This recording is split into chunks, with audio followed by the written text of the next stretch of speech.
with a cashew pesto, Erica? Very good. And some naan bread.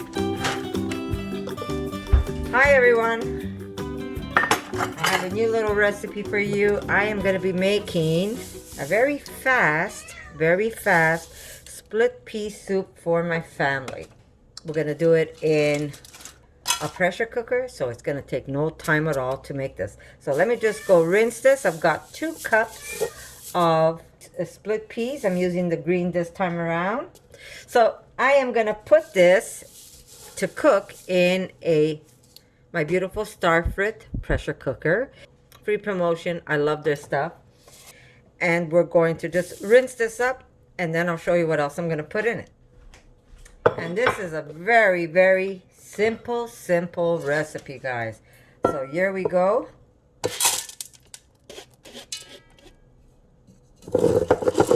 Into my pot it goes. To this, we're going to start off with 5 cups of water. So that's 4. I need 1 more. Okay. Ready?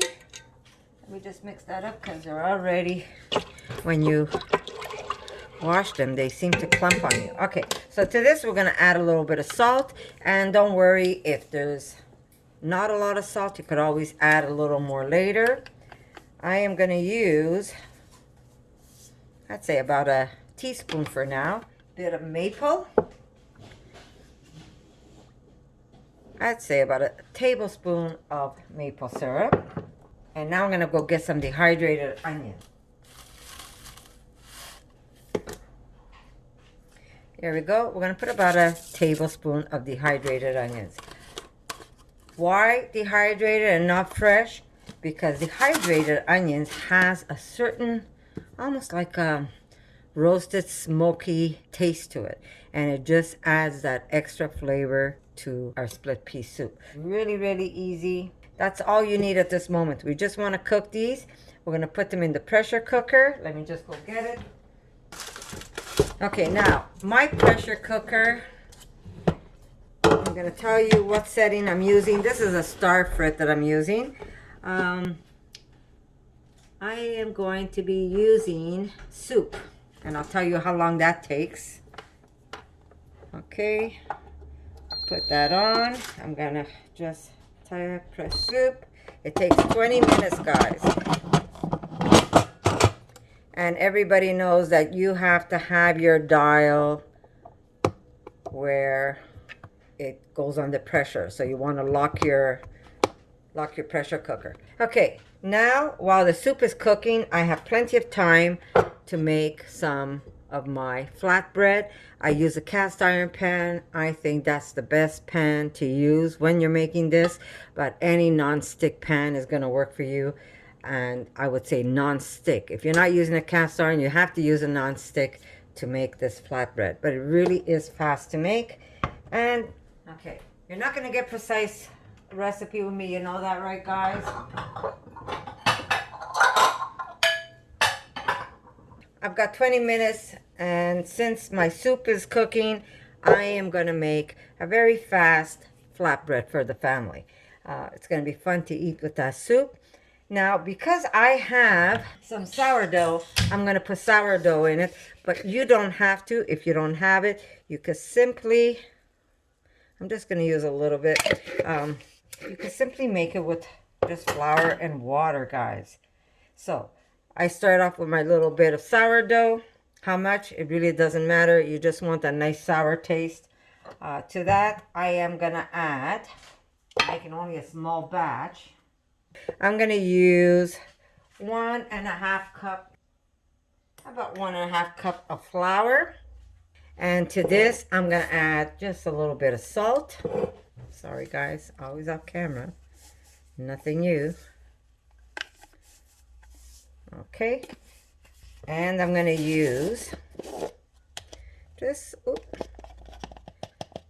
a little. It's about 3/4 tablespoon of baking soda.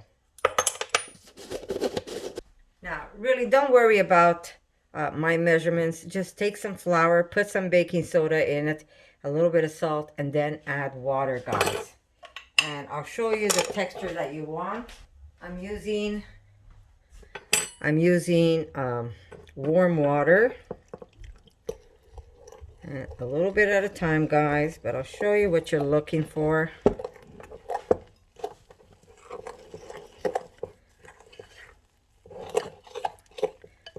You want a very soft dough. Do you see that? This is a very, very soft dough. That's what you're looking for.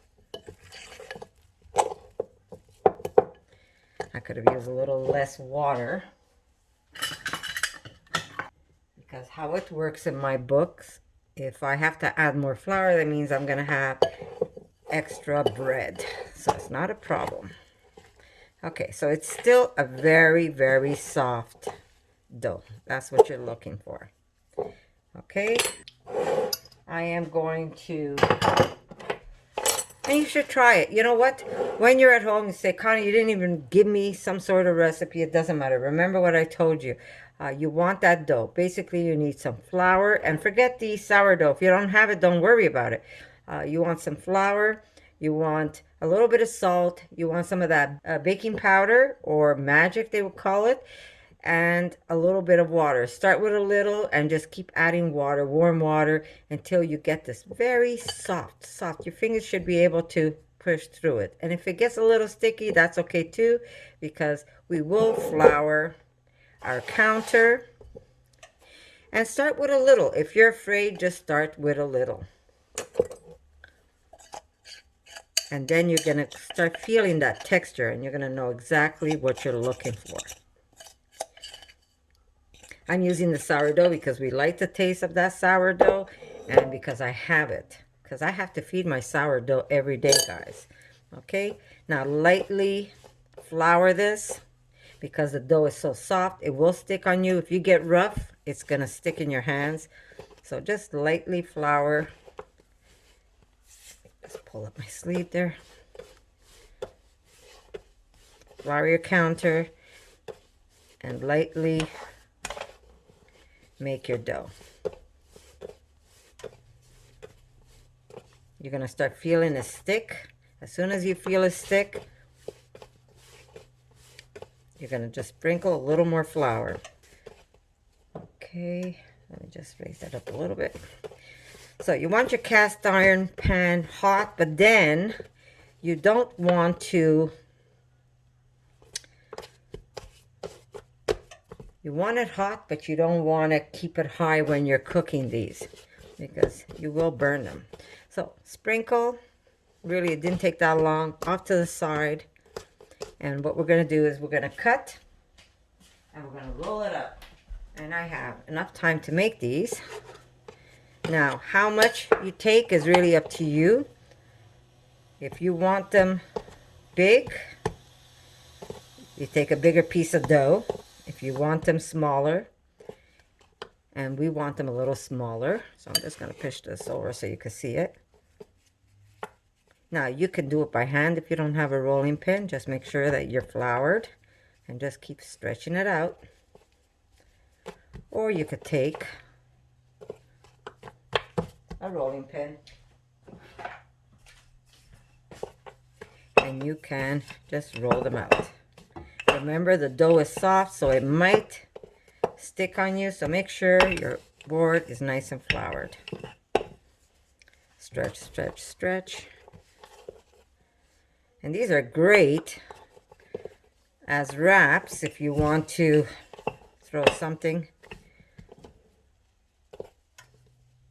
in it, maybe a little bit of seitan and some veggies, or you can use beans and some of the delicious salsa I made.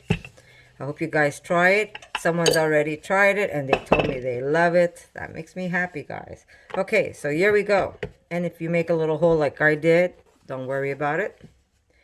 Just grab it and into your cast iron it goes.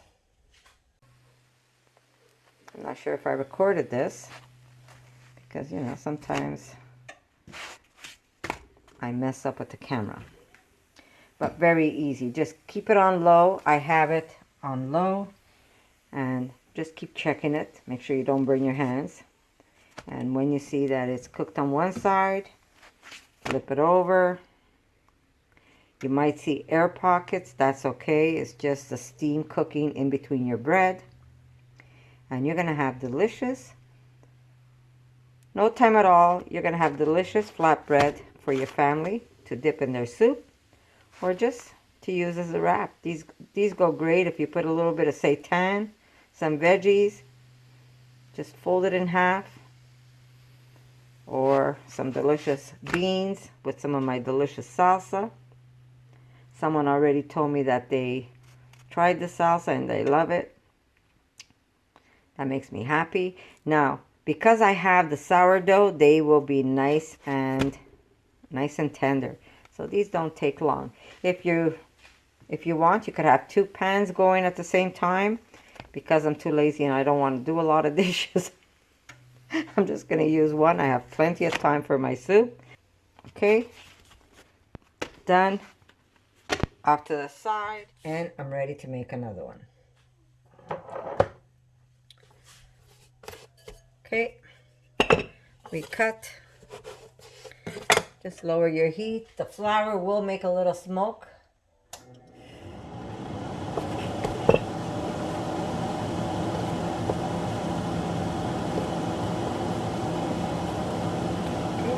Now, if you want, you could take this and just throw it in some, like you could deep fry these, and you could make some delicious fried bread.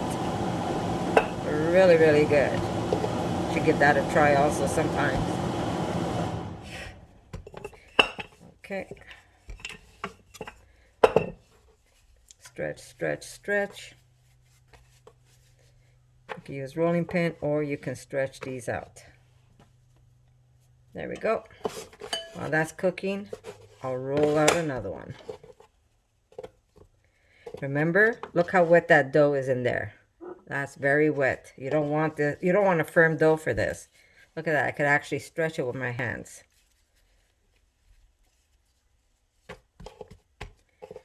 Make sure you have lots of flour. There we go. When you're making this, so it doesn't stick.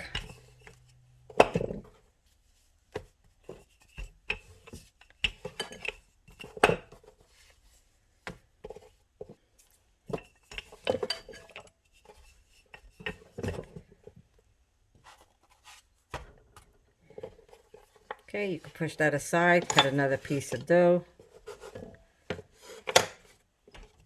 Flour, flour, flour on both sides. And start stretching. If there's a little bit of holes, that's okay too. It will not make a difference. When it goes in your belly, it's just as good.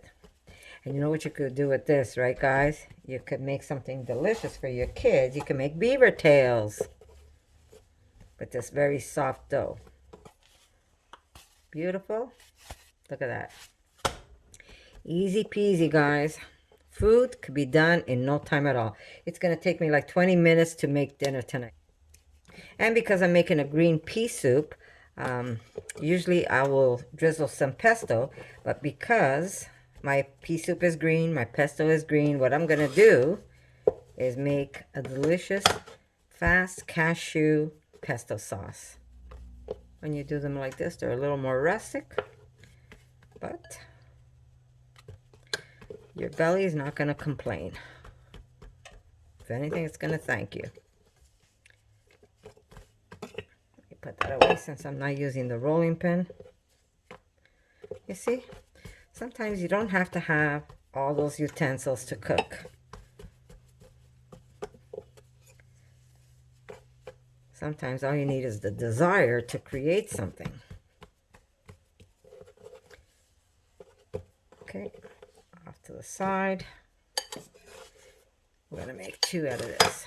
2 little ones. Beautiful. You could even make mini pizzas.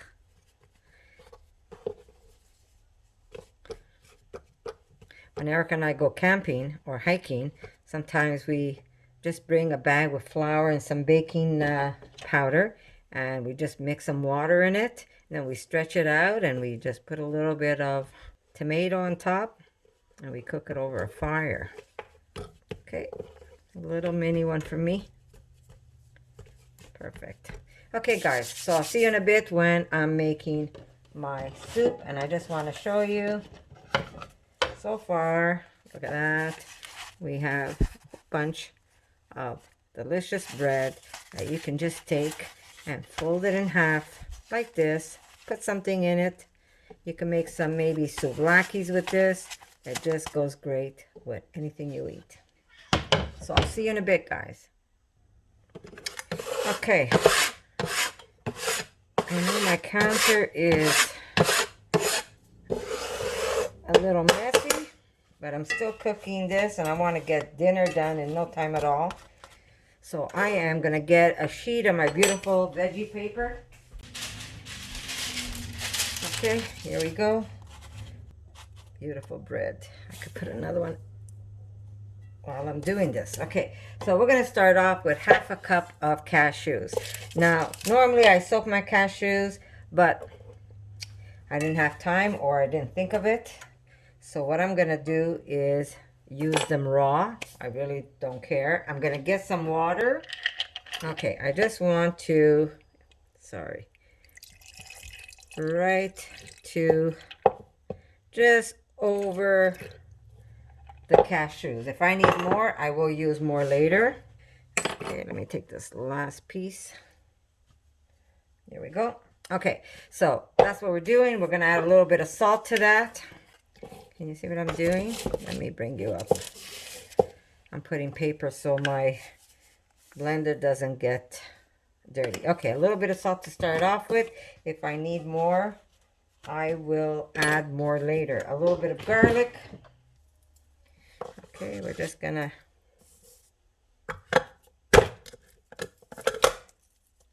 take off the paper. I really gave that a whack. Okay, this is gonna be scrumptious. Okay, I'm gonna get a little bit of my pesto. Okay, now I always top my pesto. If you've seen my other videos, you'll know what I mean by that. As I use my pesto, I put oil on top. So I'm gonna go down and get 1 tablespoon of my pesto. I don't want this sauce to be super green. I just want it to taste like pesto. I'm gonna put a little drizzle of maple, of course, you know me, a little bit of maple, just a little bit. Oop. And we're going to blend this up. Here we go. Oh, and my soup is done. Look at that.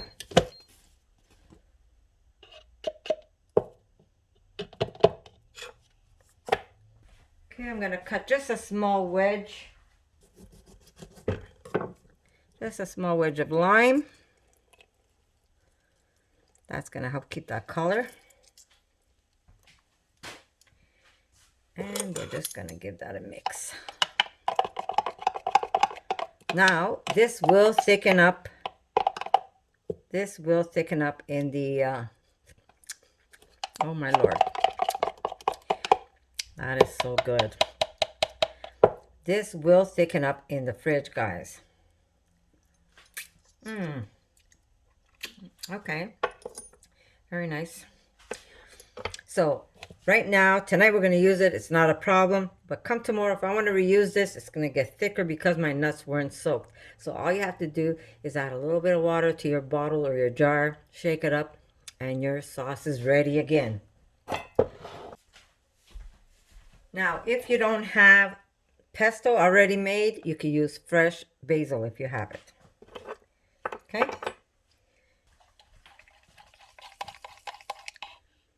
Beautiful.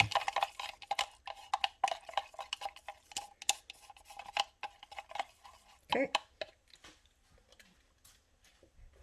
That's good. My sauce is ready. Now we're going to just open up this. And I don't want to steam you up. Very, very easy. I was able to make my... That's good.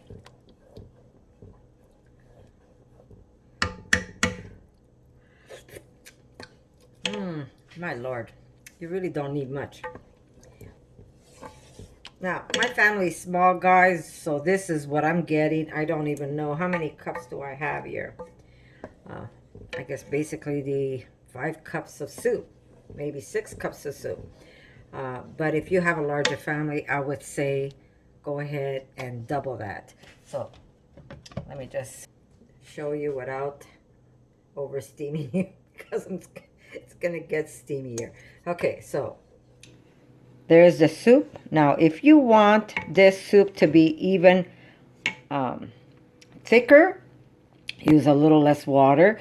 Or at this point, if you find that it's too watery for you and you want it thicker than this, just take a little bit of potato flakes, throw it in, and it's going to thicken that soup up, and it is going to be just as delicious. Sorry, guys. Everything is steaming up on you. Okay, but very, very easy. I was able to make my soup, my flatbread, and a sauce to put on top of my soup in no time at all. 20 minutes, dinner was done, guys. That's how easy it is to do it. But you do need a pressure cooker. So I'm going to make some plates, and I'm going to show you how I'm going to serve this, guys. Here's my beautiful bread. This is going to be perfect for that soup.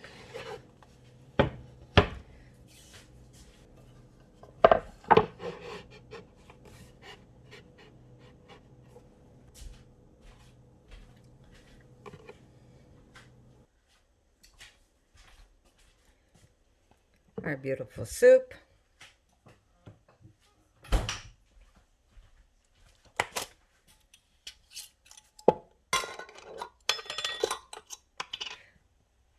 My beautiful mushrooms I made. If you go look at my other channel, The Woods Beyond, you'll see how I preserve those. And we're going to take a little bit of cream.